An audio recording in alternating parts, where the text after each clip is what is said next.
தாவேக்காவே மதுரை உயர்நீதிமன்ற கீழே போய் ருசியானதுக்கு முன்ஜாமீன் கேட்டு வாதம் பண்ற போது நடந்தது ஒரு இயற்கையான சம்பவம். என் கட்சிக்காரருக்கு அதுல என்ன பங்கு இருக்கு? இதான் ஆரம்பிச்சாரு. ஆமாவா இல்லையான்னு பார்க்க சொல்லுங்க. அப்ப கோர்ட்ல ஒரு பேச்சு, வெளியில ஒரு பேச்சு பேசுவீங்களா? திமுக மேல பழி சொல்லுங்க, அரசியல் ரீதியா கூட சொல்லுங்க. கொண்டு குவித்தார்கள்ங்கிறதெல்லாம் யோக்கியமற்ற வார்த்தை.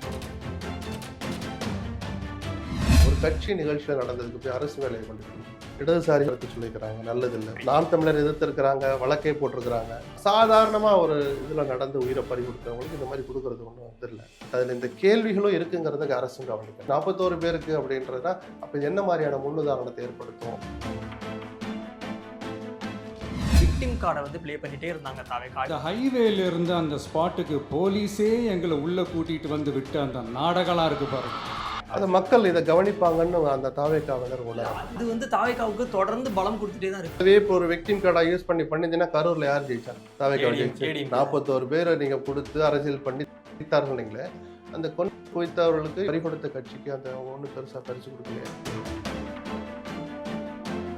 விஜய் கரூருக்கு செல்வதை திமுக தடுக்கிறது என்ன வார்த்தை இருக்கு? கரூர் போகக்கூடாது கேட்டு ஒரு வாரம் இருக்கான்னு. இந்த வழக்கை பற்றி பேசக்கூடாதுன்னு சொல்லுங்க, ரெகுலேட் பண்ணுங்க. கரூருக்கு போகக்கூடாதுன்னு எங்க பெட்டிஷன்ல இருக்கா? அறிவாளி வைகோ அந்த வார்த்தையை பயன்படுத்தலாமா? திமுக தடுத்தது. எங்க தடுத்தது? தான் முதலமைச்சர் பொறுப்புல இருக்கிறோம், நமக்குன்னு சில கடமைகளும் பொறுப்புகளும் எல்லைகளும் இருக்கு. திருச்சியில பேசும்பொழுது கூட வந்து நன்றி தெரிவிக்க நடிகர் விஜயாக அவர் பேசிய பேச்சை ரசித்த மக்கள் முதலமைச்சர் விஜயாக அவர் பேசினதை முக சொல்லிச்சாங்கிறத உளவுத்துறையினர் போய் சொல்லியிருப்பாங்க. தமிழ்நாடு முழுக்க 90% மக்கள் விஜயனுடைய பேச்சை ரசிக்கவில்லை.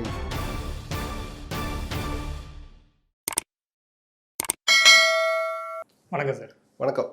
கரூர் சம்பவம் நடந்ததுக்கு அப்புறமாக விஜய் அவர்கள் கரூருக்கு இன்னைக்கு வரைக்கும் போகவே இல்லை. இப்போ முதலமைச்சர் ஆனதுக்கு அப்புறம் போக இருக்கிறாரு. அதில் உயிரிழந்த குடும்பத்தில் இருக்கக்கூடியவங்களுக்கு அரசு வேலையை கொடுக்க போறாரு. அதற்கான ஆணையெல்லாம் நாளைக்கு நேரிலே போய் கொடுக்க போறாரு அப்படின்னு செய்திகள் வருது. மக்களை சந்திக்க போறது உண்மைதாங்க. ஏற்பாடுகள் தீவிரமாக நடந்துட்டு வருது. அதெல்லாம் நம்ம காணொலி மூலமா பார்க்குறோம். இப்போ இது தொடர்பாக ஆதவர்ஜுன் அவர்கள் சில நாட்களுக்கு முன்னாடி பேசும்போது கரூர்ல போய் எங்கள் தலைவர் பேசும்போது தான் இருக்குது, போன ஆட்சியில காவல்துறையை பயன்படுத்தி செய்தாங்க, அந்த ஆட்சி மிக நிச்சயமாக அது அப்பட்டமான அத்துமீறிய பேச்சு. ஒரு மாண்புக்குரிய பொறுப்புக்குரிய அமைச்சர் பேசுகிற பேச்சு அது அல்ல. காவல்துறை வச்சாங்கிறதுக்கு என்ன ஆதாரம் இருக்கு? யார் மேல தடியடி நடந்துச்சா? இல்லையே, நெரிசல்ல தானே இருந்தாங்க. இதை நாங்க சொல்லல. தாவேக்காவே மதுரை உயர்நீதிமன்ற கீழே போய் வாதம் பண்ணும்போது புஷி ஆனந்துக்கு முன்ஜாமீன் கேட்டு வாதம் பண்ற போது அந்த வழக்கறிஞர், அவருடைய வழக்கறிஞர் அறிவுலகன் வச்ச முதல் வார்த்தை நடந்தது ஒரு இயற்கையான சம்பவம், என் கட்சிக்காரருக்கு அதுல என்ன பங்கு இருக்கு? இப்படிதான் ஆரம்பிச்சாரு வாதத்தை. ஆமாவா இல்லையான்னு பார்க்க சொல்லுங்க. அப்ப கோர்ட்ல ஒரு பேச்சு, வெளியில ஒரு பேச்சு பேசுவீங்களா? திமுக மேல பழி சொல்லுங்க, அரசியல் ரீதியா கூட சொல்லுங்க. காவல்துறையை வச்சு இப்படி நெருக்கடி ஏற்படுத்திட்டு இந்த இடத்த தப்பா கொடுத்துட்டான்னு இப்படிதான் குற்றச்சாட்டு சொல்ல முடியுமே தவிர குவித்தார்கள்ங்கிறதெல்லாம் யோக்கியமற்ற வார்த்தை, ரொம்ப ரொம்ப தப்பான வார்த்தை. நாளைக்கு அந்த வார்த்தை உங்களை நோக்கி திரும்புறதுக்கு எவ்வளவு நேரம் ஆகும்? ஏதாவது நடக்க தானே போகுது சார். நல்லது கெட்டது எந்த ஆட்சியும் நடக்குது, ஆட்சிக்கு அதுக்கு சம்பந்தமே இல்லை சார். கொள்ளை முதல் 40 நாள் டெய்லி நடந்துகிட்டு இருந்துச்சா? விஜயா வந்து டைம் டேபிள் போட்டு கொடுத்தாரு. இன்னைக்கு பெரம்பலூர்ல 2 பிள்ளைய கைப்பிடிச்சு இழுக்கணும், நாளைக்கு தூத்துக்குடி நடக்கதான் செய்யும். அதை நீங்க எப்படி நடவடிக்கை எடுக்கிறீங்க, எவ்வளவு வேகத்தில் எடுக்கிறீங்கன்னு தான் மக்கள் கவனிப்பாங்க. அதுல கவனம் செலுத்துறதை விட்டுவிட்டு இப்போ எங்களுக்கு அனுமதி கொடுக்கல அப்படி இப்படின்னு எத்தனை தடவை பேசினாங்க. பெரம்பூர்ல பிரச்சார கூட்டத்துல கூட அந்த குற்றச்சாட்டை திமுக மேல சொன்னாங்கல்ல. ரைட்டு, நியாயம் இருக்கலாம், இல்லை உண்மையும் கூட இருக்கலாம். இன்னைக்கு அமைச்சர் சரத்தை பதவியிலிருந்து நீக்கணும்னு சொல்லிட்டு திமுக அனுமதி கேட்டாங்கல்ல, அனுமதி கொடுத்தீங்களா? நீங்க கொடுக்கல சார். அனுமதி மீறி தான் தமிழ்நாடு முழுக்க போராட்டம் பண்ணாங்க. ஏன் நீங்க அனுமதி கொடு? இப்ப புரியுதுங்களா உங்களுக்கு? நீங்க அந்த சீட்ல உட்காரந்தானே அந்த இது தெரியுது உங்களுக்கு. முட்டை போடுற கோழிக்கு தான் வழி தெரியும்.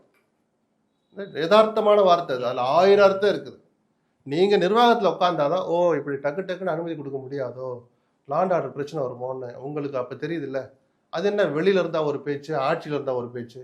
ஏன்னா இப்ப சொல்ல ஸ்டாலினுக்கும் சேர்த்து அந்த மாதிரி வார்த்தைகளை கடுமையா வச்சு, எடப்பாடி ஆகட்டும், ஸ்டாலின் ஆகட்டும், சும்மா வெளியில இருந்தா ஒண்ணு, உள்ள போய் உட்கார்ந்தா ஒண்ணு. அது இவங்களாவது ஒரு மாற்றம்னு சொல்றவங்களாவது கொஞ்சம் திருத்திக்குவாங்கன்னு பார்த்தா இவங்களும் அதே தப்பு செய்யறாங்க. ஆனா இந்த மாதிரி ஆட்சியில உட்கார்ந்த பிறகு இவ்வளவு நெருக்கடிகள் இருக்கு, அரசுக்கு பொறுப்பு இருக்குன்னு இவங்க கத்துக்கிட்டாங்கன்னா நான் ரொம்ப சந்தோஷப்படுவேன். அதுதான் சார் நல்ல நிர்வாகத்துக்கு. அரசு வேலை கொடுக்கப்படுறது வந்து விமர்சனம். நாம் தமிழர் எதிர்த்து இருக்கிறாங்க, வழக்கே போட்டிருக்கிறாங்க.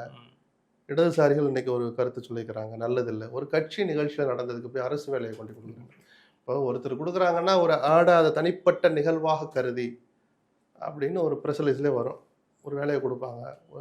நடக்கக்கூடாத விதத்தில் ஒரு விபத்து நடந்துட்டா, இப்போ பசுமதி செத்தவங்களுக்குலாம் கொடுக்க மாட்டாங்க. ஒரு அன்யூஷுவல்னு சொல்லுவோம்ல, அசாதாரணமாக ஒரு இதில் நடந்து உயிரை பறி கொடுத்தவங்களுக்கு இந்த மாதிரி கொடுக்கறது ஒன்றும் வந்துடல. தனிப்பட்ட முறையில் மனிதாபிமான அடிப்படையில் பார்த்தா ஒரு உயிரை பறி கொடுத்த குடும்பத்துக்கு ஒன்று செய்கிறத பற்றி எனக்கு ஆட்சேபணம் இல்லை. பட் அதில் இந்த கேள்விகளும் இருக்குங்கிறதுக்கு அரசும் கவனிக்கணும்.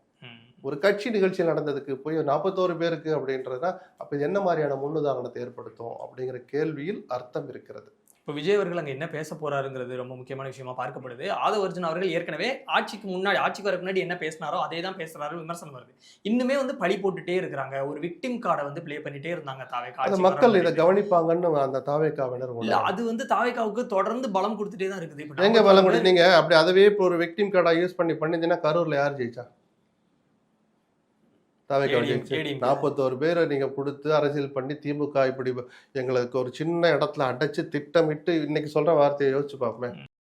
நீங்களே அந்த கொண்டு குவித்தவர்களுக்கு இவ்வளவு பெரிய குற்றச்சாட்டை சொன்னதுக்கு உயிரை பறிகொடுத்த கட்சிக்கு அந்த அவங்க ஒன்றும் பெருசா பரிசு கொடுக்கலையே.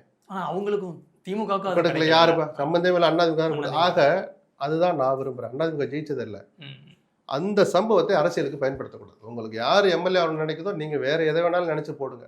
41 பேர் உயிர் பறிபோனதை அரசியலுக்கு பயன்படுத்தி அதன் காரணமா முடிவு எடுத்ததுல எனக்கு உடன்பாடுல. அப்படி முடிவு எடுக்கல கரூர் மக்கள்ங்கிறதுல எனக்கு சந்தோஷம்.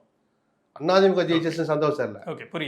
அதுக்கு ஒரு பொருட்டா கூட மதிக்க கூடாது சார். 41 பேர் இறந்ததை மட்டும்தான் சார் துக்க நிகழ்வா மனசுல தாங்கிக்கணும். மற்றபடி அதுல போய் அரசியல் பண்றது அதை விட அயோக்கியத்தனம் வேற இல்லையா சார்? யாரு பண்ணாலும். இப்ப கரூர் சம்பவத்துல கூட விஜய் கரூருக்கு செல்வதை திமுக தடுக்க பார்த்தது. சுப்ரீம் கோர்ட்ல கேஸ் போட்டாங்க. என்ன வார்த்தை இருக்கு? கரூருக்கு போக கூடாதுன்னு கேட்டு ஒரு வாரம் இருக்கான்னு பாருங்க. இல்ல அங்க போய் வந்து மீண்டும் எங்க மேல பழி சுமத்தக்கூடாது, இந்த வழக்கை பற்றி பேசக்கூடாதுன்னு சொல்லுங்க, ரெகுலேட் பண்ணுங்க. கரூருக்கு போகக்கூடாதுன்னு எங்க பெட்டிஷன்ல இருக்கா? இவ்வளவு பெரிய அறிவாளி வைகோ அந்த வார்த்தையை பயன்படுத்தலாமா? திமுக தடுத்தது. எங்க தடுத்தது? அப்ப ஆதவ் பேசுற பேச்சு அவர் ரசிக்கிறாரா? வரவேற்கிறேன், ஆதவ் சரியாகத்தான் சொன்னார். திமுகவின் காவல்துறை குவித்தது. சொல்லுங்களேன், துணிச்சல் இருந்தா. அது தோழமைக்காக முட்டு கொடுக்கறது கூட கொச்சையான வார்த்தை. தோழமைக்கு தலைமை தாங்குகிற கட்சியை பாதுகாப்பது ஒரு தார்மீக கடமை, தோழமை கட்சியினுடைய கடமை. தாவேகா ஒன்றும் தப்பு செய்யலை நீங்க போய் பாதுகாக்கிறதுக்கு. அதுக்காக உண்மை வர்ற போது ஒன்று நீங்க உண்மைன்னு சொல்லுங்க, இல்லாட்டி மூடிக்கிட்டு பேசாம உட்காருங்க. அது பொய்ன்னு சொல்லக்கூடாது, உண்மை அல்லன்னு வேற வார்த்தைகளுக்கு பொழிப்புரை பதவுரை சொல்லிக்கிட்டுலாம் வரக்கூடாது. அது அந்த தோழமையை அவமானப்படுத்துகிற செயல். இல்லாத விஷயத்தை எதுக்கு சார் சொல்லணும்? திமுக எங்க சார் போய் கேட்டுச்சு கரூருக்கு போக விடாதீங்கன்னு? போகட்டும், ரெகுலேட் பண்ணுங்க, இதை பத்தி பேச வேணான்னு சொல்லுங்க. அது மாதிரி ஆதவ அர்ஜுனா பத்தி கண்டெம்ட் போட்டுங்கன்னு உச்ச நீதிமன்றம் சொல்லிச்சு. அதுக்கு வைகோ ஏன் வாயை திறக்க மாட்டாரு? ஜனநாயகத்தை வலுப்படுத்துவது விதமாக கருத்து சுதந்திரத்திற்கும் ஒரு அத்துமீறல் பேச்சுக்கும் வித்தியாசம் இருக்கிறது என்பதை நிரூபிக்கும் விதமாக உச்ச நீதிமன்றம் ஒரு நல்ல தீர்ப்பை கொடுத்திருக்கிறது அப்படின்னு ஏன் சொல்லலை வைகோ? ஏன்னா தோழமை. அவர் சங்கடப்படுவார்னு சொல்ல மாட்டீங்க, அதுக்காக பொய் சொல்லலாமா நீங்க? அப்படி எதுவும் திமுக விஜய் அவர்கள் மீண்டும் மற்ற இடங்கள்ல பேசும்பொழுதுமே வந்து ஏன் மேல பழி. அதுல அமைச்சர் நிர்மல்குமாரும் ஒரு பொய் சொல்றாரு. ஆட்சியில் இருந்த போதும் திமுக தடுத்தது விஜய் கரூருக்கு செல்ல விடாமல், இப்போதும் தடுக்கிறதுங்கிறதுக்கு ஏதாவது ஒரு வார்த்தை சார். நான் திருப்பி சொல்றேன், என்ன வேணாலும் அரசியல் பண்ணுங்க, பொய் பேசாதீங்க. நான் எல்லாருக்கும் அதான் சொல்லுவேன். அண்ணாமலைக்கு 1000 தடவை சொன்னேன் இதை. அண்ணாமலை வந்ததுல இருந்து பொய்யா பேசினார். இன்னைக்கு எங்க இருக்காரு அவரு? எங்க சார் இருக்காரு அவரு? தான் இருந்த இடத்தை இழந்து நிற்கிறார். இன்னும் புதிய பாதை தேர்ந்தெடுக்கட்டும், திருப்பி ஒரு ஆட்சியை கூட பிடிக்கட்டும், அந்த அதிகாரத்தை கையில வச்சுக்கிட்டு அவர் பேசின பொய்கள் எண்ணிலடங்காத பொய்கள்.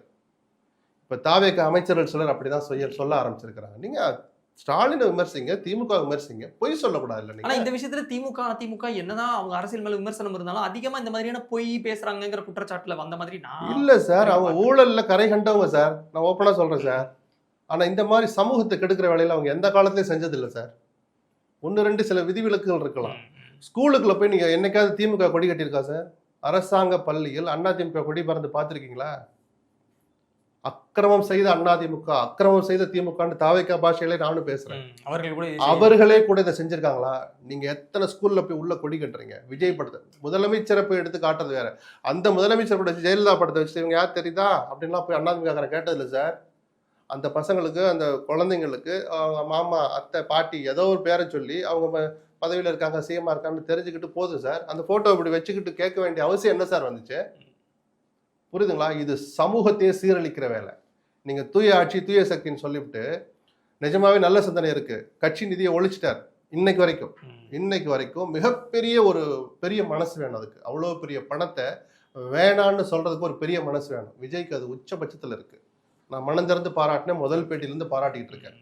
அதெல்லாம் நல்ல சிந்தனையை வச்சுவிட்டு அது இதாவது ஒரு வகையில் ஒரு சமூகத்தில் ஒரு தொழில் செய்கிற செக்டாரை பாதிக்கும், ரொம்ப ரிமோட்டில் கீழ்நிலையில் போய் அது பாதிக்கும் லஞ்சம்ங்கிறது. ஆனால் இந்த சேஷ்டைகள் இருக்குல்ல, இந்த ரீல்ஸ் எடுக்கிறது, ஸ்கூலில் போய் பிள்ளைங்க மனசை கெடுக்கிறதுன்னு, இது அந்த ஒட்டுமொத்த சமூகத்தையே கெடுக்கும். அதுக்கு நீங்கள் ஊழலே பண்ணிட்டு போயிடலாம் தாராளமாக.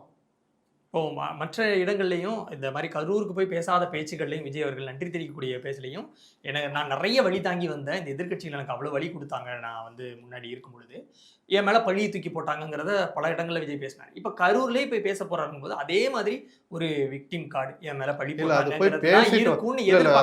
பேசிட்டு வரட்டும், எதிர்பார்ப்பு ரொம்ப முன்முடிவு யாரும் இல்லை. பல பேர் பல மாதிரி எதிர்பார்க்கலாம். தான் முதலமைச்சர் பொறுப்பில் இருக்கிறோம், நமக்குன்னு சில கடமைகளும் பொறுப்புகளும் எல்லைகளும் இருக்கு அப்படிங்கிறத அவர் புரிஞ்சு நடந்துக்குவார்னு நான் நம்புறேன். ஆனா நீங்க இவ்வளவு நாளா அரசியல பார்த்தவரா இந்த இடத்த விஜய் டச் பண்ணுவாருன்னு ஏதாவது ஒன்று அப்படி யூகிக்கணும்னு என்ன சார் அவசியம் இருக்கு? நமக்கு அதை விட முக்கியமா நிறைய வேலை இருக்கு சார். பேசிட்டு வரட்டும் சார். ஒரு நாள் கூத்து, நாளைக்கு போக போறாரு, ஏதோ ஒன்று பண்ணிட்டு வர போறாரு. அவர் தன்னுடைய பொறுப்பை உணர்ந்து செயல்படுவார்னு நான் நம்புறேன். அவர் மேல நம்பிக்கை வச்சு நான் நம்புறேன். அவ்வளவுதான். அதுக்கு மேல அப்போ திருச்சியில பேசும்பொழுது கூட வந்து நன்றி தெரிவிக்க அது எல்லாம் சொல்றேன். நடிகர் விஜயாக அவர் பேசிய பேச்சை ரசித்த மக்கள் முதலமைச்சர் விஜயாக அவர் பேசினதை முக சொல்லிச்சாங்கிறத உளவுத்துறையினர் போய் சொல்லியிருப்பாங்க. ஓகே, புரியுதுங்களா? அதனால அந்த பாடி லாங்குவேஜை அவர் மாத்திக்குவார் நான் எதிர்பார்க்கிறேன். உளவுத்துறையினர் தமிழ்நாடு முழுக்க கிட்டத்தட்ட 90% மக்கள் விஜயனுடைய பேச்சை ரசிக்கவில்லை. எக்ஸப்ட் உங்க ரசிகர்கள். நீங்க என்ன பண்ணாலும் அவர் ரசிப்பான், சரிதானா? அதெல்லாம் நிரந்தரம் அல்ல, அதில் அர்த்தமும் இல்லை, சரிதானா? அது ஒரு வெறுமனே இந்த கரவொலிக்கு மட்டும்தான் பயன்படும். உங்கள் இமேஜை கூட்டுறதுக்கு, உங்களுடைய கட்சி வளர்ச்சிக்கு, நீங்கள் நிரந்தரமாக இந்த நாட்டை ஆட்சி செய்யணுங்கிற உங்கள் இலக்குக்கு, கனவுக்கு ஒரு துளி கூட அது பலன் தராது. அந்த அளவுக்கு ஒரு தரம் தாழ்ந்த பேச்சு தான் அன்னைக்கு விஜய் பேசினது. அது உளவுத்துறையினரும் எடுத்து சொல்லியிருப்பாங்கன்னு நான் நம்புறேன். அதனால அது மாதிரியே தான் திருச்சியில் பேசுவார் அப்படின்லாம் நீங்கள் அவ்வளோ அவநம்பிக்கை அவ்வளோ சீக்கிரத்தில் விஜய் மேலே வைக்க வேண்டாம். நானும் ஒரு நம்பிக்கையில் தான் அதை சொல்கிறேன். ஓகே, இறுதி கேள்வி. இந்த அரசு வேலையை கொடுக்கறது அப்படிங்கிற பட்சத்தில் ஏற்கனவே இந்த மாதிரி டிஎன்பிசி விவகாரங்களில் வந்து நிறைய பிளேசஸ் குறைச்சிட்டாங்க, சீட்ஸ் ரொம்ப குறைச்சிட்டாங்கன்னு இப்போ சமீபத்தில் ஒரு மாதம் முன்னாடி கூட பார்த்தோம். அதுலேயே வந்து ஆஸ்பிரன்ஸ் மத்தியில் ஒரு அதிருப்தியை இந்த அரசு சந்திச்சிருச்சு, இந்த அரசு பெற்றுருச்சு அப்படின்னு பேசிகிட்டு இருந்தாங்க. பட் இப்போது அப்படியே கொத்தா தூக்கி வந்து இல்லை, கொத்தா தூக்கி ஆந்திராக்காரனை கொடுக்கல, கொத்தா தூக்கி தகுதியற்றவங்களுக்கு கொடுக்க போறல. அந்த 41 பேரும் 40 பேர் கொடுக்குறான்னு வச்சுப்போம். அந்த 41 பேருமே அந்த வேலைக்கு என்ன தகுதி அதுதான் கொடுக்க போறோம். நீங்கள் சொல்றது சோகால்டு காத்திருக்கிறவர்கள் பட்டியலில் அவங்களும் தான் இருக்கிறாங்க. எந்த சூழல்ல, என்ன காரணத்துக்காக, எவ்வளவு எண்ணிக்கையில கொடுக்குறீங்கிறது மட்டும்தான் கேள்விக்குறிக்க தவிர, மற்றபடி அந்த ஒருவேளை வேலை கொடுக்குறோம் அந்த 41 பேருடைய கிரெடிபிலிட்டியை பத்தியோ, அவர்கள் தமிழ்நாட்டை சேர்ந்தவங்க இல்ல, தமிழர்கள் அல்ல அப்படிலாம் நம்ம சொல்லலை. நீங்க வேலைக்காக காத்திருக்கிறவங்களும் அந்த 41 பேர் தான் அடக்கம். இந்த சம்பவத்தில் தொடர்புபடுத்தி அதை போய் அப்படி செய்யணுமான்னு ஒரு கேள்வி இருக்கு. முதலமைச்சர் யோசிக்கட்டும், நீதிமன்றம் என்ன பார்வை பார்க்கறாங்கன்னு பார்ப்போம். இப்ப முதல் கட்டமா மக்கள் மத்தியில அது எப்படி எதிரொலிக்குது? அவர் கரூர் சம்பவம் எல்லாம் முடிஞ்சு வந்துட்டு பிறகு நம்ம அதை பேசினாதான் பொருத்தமா இருக்கும். அது. ரொம்ப நன்றி சார். நன்றி.